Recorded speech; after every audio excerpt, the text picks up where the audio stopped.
Sa atong unang pagbasa, gisgutan din nga ang mga Ehiptohanon nga giisip na nga igsuon sa mga Israelita tungod ni Jose. Di ba si Jose, kuan man to, kanang nahimo man tong gobernador, unya ang paraon sa Ehipto nagkuha sa pamilya ni Jose katong iyang 11 ka mga igsuon o kuyog silang papa hangtod nga midako sila, midaghan sila didto sa Ehipto. So ang Ehiptohanon o ang mga Israelita nahimong managsuon, usa na lang sila kanasod.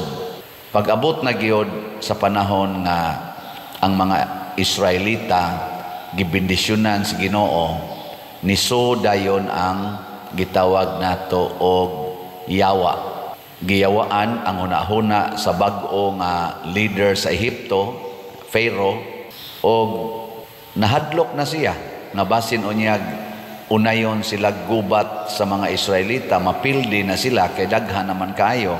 So samtang naa pa sila'y authority, ilang gilisod-lisod og maayo ang mga Israelita. Unsa maning salaa, kasina, kahakog, kadaw sa dungog. Naa ba ni semblance dinis atong nasod karon? Naawa, mayo kay aware day mo. Sa inyong pamilya, naana, wa.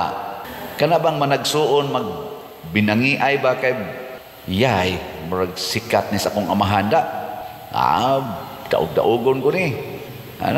Naana, wa. Sa managsilinga, naana, wa. Sa simbahan, naana, wa. Sa mga pari, naana, wa. Ay, daghan. Dako kay naa ba. Unya, mao ba nay atong basihan aron ma-discourage tas atong pagsunod sa Ginoo?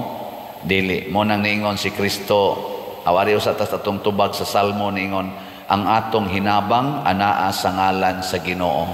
Pasabot, sintro ta sa Ginoo. Mo nang pag-abot na ni Kristo, natao na siya, ang iyag yung giingon sa iyang mga tinun-an, ayaw mo paghuna-huna nga ang akong gidala kalinaw, ang akong gidala espada, magkabahin-bahin, magkabangi gyud ang katawhan. Sa philosophy, doon na rin 2 forces in the world na constantly in contrast o kanang naggubat gini sila. Kinsa man, ang evil o ang good. Ug naa kas evil, masuko kas good. Ug naa kas good, unsa man, magantos kas evil. Ang evil masuko sa good, ang good muantos sa evil.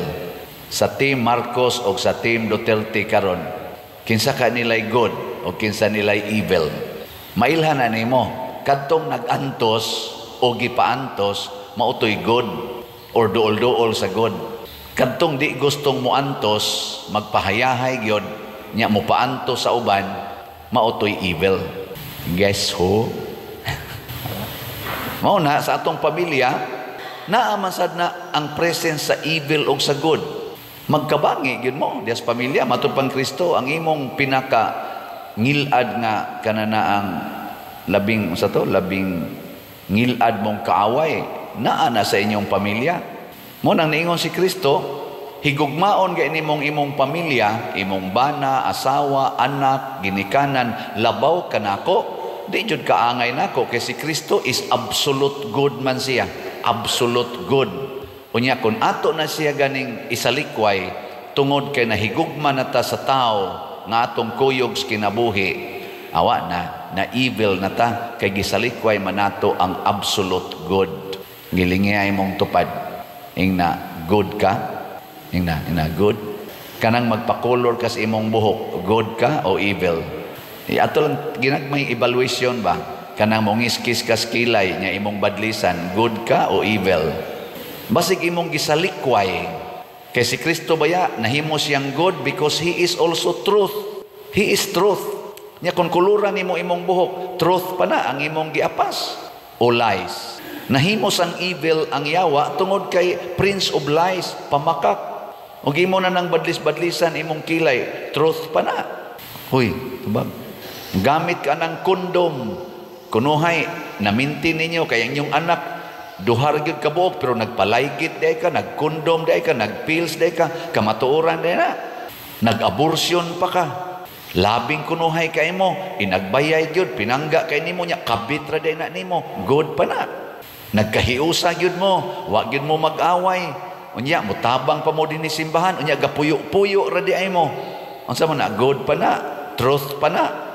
Hoy, unya from time to time magbangga gining good ug ang evil. Unya di gani kaganahan mo antos, patay gyud ka. Karon ang gimonitor og maayo ang kahimtang sa atong former President PRRD, 80 anyos, galisod naglakaw, purting daghan nagsakit, gipugos gyud pasakay sa eroplano o gipriso karon dito sa dahig. Pero unsa may iyang gisulti? Ayaw ko ninyo huna-hunaa, mamatay ra ko anytime, huna-hunaa ang atong nasod. Kinsa maroy good ani, ibutang talang padili gid yung absolute good. Kinsa maroy good aning sitwasyon na ang administrasyon dinhi o si former administrator, ang present administrator o ang former administrator sa atong nasod. Kamo na nay hukom. Napagiroy pinakakuan ay bag-o kining isyu, hot kaayo. Kamo nakakita mo na social media, hasta mainstream media ni publish na niini, pasabot din agin ni fake news. Kaysa una tawgon man nilag fake news, karon di na gini fake news. Ang hukom karon findings dito sa Amerika, especially in LA, nga ang namatyan ni Paulo Tantoco, the late Paulo Tantoco, overdose sa drugs. Published na na. Dili na na fake news. Dito sa Amerika, sa atong mainstream media o sa social media, perti na rong katapa na karon ang kuyog niya dito sa hotel, maapil man sa investigasyon. Kung diin ang kaso na hitabo o diin na hitabo ang maong kamatayon o ang paggamit sa illegal na substance, kadtong tanan niyang kuyog niya, entourage man to sila, naapil ganing pipila nato ka mga suod nga mga personalities din his atong dinhis ato. Apil man dito na i-picture, na i-record, sao mo na ron. Kung ikaw tarong ka nga pagkatao, nga naapil ka atong maong entourage, musulti jud ka tinuod. Mubarog jud ka, nga tinuod na, naka-observe ko ana, di ni mo tabunan. Di ni mo tabunan. Nya kadto silang kuyuga, mura to silag managsuon. Suod kay sila, nangaon sila, ana, nagparty-party sila, usara sila ka hotel, suod gito sila. Unya kung ikaw karon naapil na kas investigasyon, tungod aning maong sitwasyon, musulti jud gas tinuod. Magkabangi gyud mo sa imong kuyog. Mo na ingos Hesus, ang imo unyang labing ngilad nga kaaway kanang imong kuyog. Kuyog sa pamilya, kuyog sa politika, kuyog sa opisina, kuyog sa akong ministry isip pare. Mabangi gyud ko, magkabangi ko sa akong isig kapare. Kung pananglitan, musulti gyud ko tinuod nga sitwasyon nga nahitabo dinhi sa simbahan. Di ba? Nya willing ka nga makigbangi sa imong suod sa kinabuhi aron lang gyud barugan nimo si Kristo, ang kamatuoran ug ang matuod ug ang kaayuhan. Gilinga imong tupad ingna og nakuyog pa kaato, musulti ka ingna kano. Lingi aba imong tupad ingna og usa pa kas kuyog ato, musulti ka. Oy, kasagaran takom ang ba. Wa ko kahibo, wa jud ko ana, nakatug ko. Karon ilan nang gidiscuss. Timan-an nato ang drogas number 1 gid na nga kaaway dinhis atong nasod, nga daghan kay gipatay ana og daghang nga daot nga pamilya tungod ana, daghang nga wagta nga kaugmaon tungod anang drogas labi na dinhis ato. Mo nang paglingkod ni former President Duterte, gideclare gid niya war on drugs. Gani karon kanang iyang pagkapriso tungod na sa iyang war on drugs. Kining ato rong present administration sa una niyang suna, wa gyud gideclare niya nga war on drugs. Mao nang na-highlight tong iyang unang suna hangtod karon, gipangita pa na what is your opinion about drugs, illegal drugs. Wa pagyapon siya comment. So nagkabangi na ron sila. Unit team ba yan as una? Di ba? Unit team na. Sara, Bongbong Marcos, unit team, perti na tong lipaya ato, landslide good sila. Pero tungod kay naamang usa nila nga evil, usa nila good, nagkabangi gyud. Ang ato na larong hukman, kinsa kay evil nila, kinsay good. Nilingi ay mong tupad. Ingna, kung ikay pahukmon, kinsa may evil sa unit team, si Sara o si Bongbong? Ingna. Di lang kumusulti ninyo sad, kay naaman sa ko'y akong judgment. Pero atong tan-aon, kinsa Manila ang nakigbatok sa illegal drugs? Kinsa Manila ang dunay effort to destroy drugs? Ang ikaduha natong evil sa atong nasod nga ning us-us gyud maayo ang atong paglambo, graft and corruption. Graft and corruption. In addition to drugs, nagkunik raman ni sila. Haron makapalit og drugs, mag-corruption. Aron maprotektahan ang corruption, mag-drugs. Na-impeach ang atong vice presidente tungod ng corruption kuno. Pero ang kanunay isulti sa atong vice presidente, anti-drug siya, anti-corruption siya, anti-insurgency. Kaya kana sang atong insurgency, connected man na sa graft and corruption. Wa man na sila ika-finance sa ilang operasyon kaning atong mga underground movements kung dili suportahan gikan sa atong mga opisyal sa gobyerno nga mga kurakot kaayo. Gihimom na silang mga murag, mga fighting dogs, ang sitaw na, attack dogs.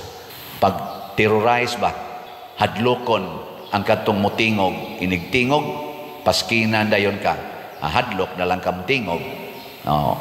Kakunik na, niya gideclare man na sa atong vice presidente, karon impeach na siya. Ang iyang unit team sa una, ang nagsiging pakpak sa war on drugs sa una, karon mubarog na, musayaw-sayaw pa kay na-impeach na. Kita nalay mo hukom ana, nagkabangi na sila maayo karon. Mao na ingos Hesus, moabot ganining panahon na dawata gid ninyo ang pinadalas Ginoo. Kay kun mudawat mo sa akong gipadala, nidawat sad mo sa nagpadala kanako nga mao ang Dios. Pero mo kontra mo sa akong gipadala, kanang nagsangyaw sa kamatuoran, nagsangyaw sa kaayuhan o sa kabalaan sa kinabuhi, ang atong gidawat mao ang yawa.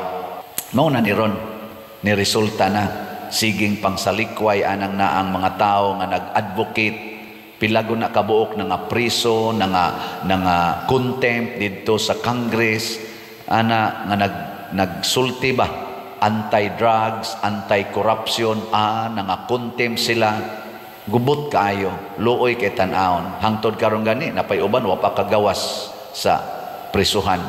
Si Kristo, ang mga apostoles, nangamatay sa tungod sa pagsaksis kamatuoran. Mo nang ningos Kristo, bulahan gyud mo kon magpabilin mo diri nako, bahala nagmakontra ninyo ang inyong kapamilya o kapuso dinhis kalibutan. Ang ato mga politicians nga kaniadto suod karon kontra na, ang kontra kaniadto suod na. Ang pangutana lang, nagkasuod ba sila sa ngalan sa Ginoo o nagkasuod sila sa ngalan sa dautan? Kay duha man ikaklase ang unity. We are united to do evil or we are united to do good. Kaning atong slot din unsa man ni evil, good. Kusga.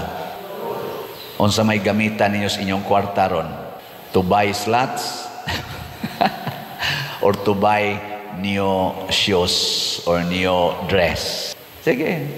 So, ato na sa ning balikon pagpasabot ang atong slot, minimum donation para sa atong projects.